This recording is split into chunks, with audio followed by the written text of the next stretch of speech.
সামনেই লোকসভা নির্বাচন আর লোকসভা নির্বাচনের আগে মার্চের শুরুতেই রাজ্যে প্রধানমন্ত্রী নরেন্দ্র মোদী পয়লা মার্চ আরামবাগে সভা করবেন। প্রধানমন্ত্রী নরেন্দ্র মোদী একাধিক কর্মসূচি রয়েছে। পয়লা মার্চ রাতে কলকাতায় থাকবেন প্রধানমন্ত্রী। ভেঙ্কটেশ্বর লাইরি রয়েছে।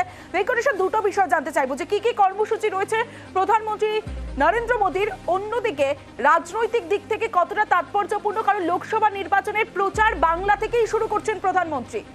একদমই লোকসভা নির্বাচনের প্রচার বাংলা থেকেই শুরু করছেন প্রধানমন্ত্রী। এবং তুমি জানো যে একেবারে মার্চ মাসের প্রথম সপ্তাহে তিনি 3টে সভা করবেন।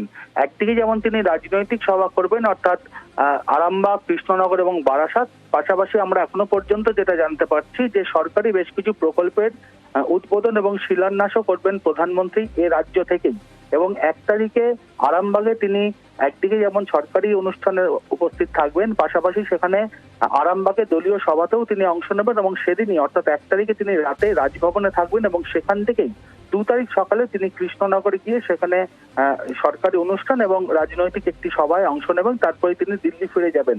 পরবর্তীকালে সেই সপ্তাহতেই আবার বারাসাতে তিনি আসছেন, কারণ তুমি জানো যে সন্দেশখালী ইস্যুকে কেন্দ্র করে উত্তাল রয়েছে রাজ্য রাজনীতি। সেই জায়গায় দাঁড়িয়ে বারাসাতে সেখানে কিন্তু তিনি নারীদের সুরক্ষা ইস্যুতে, অর্থাৎ নারী শক্তি বন্দনা, এই শীর্ষক একটি সভাতেও অংশ নেবেন প্রধানমন্ত্রী। অর্থাৎ বলা যেতেই পারে প্রধানমন্ত্রীর এই সভা একদিকে যেমন লোকসভা নির্বাচনের আগে অত্যন্ত তাৎপর্যপূর্ণ, পাশাপাশি সরকারি বেশ কিছু প্রকল্পের শিলান্যাস এবং উদ্বোধনও করবেন এ রাজ্য থেকেই প্রধানমন্ত্রী।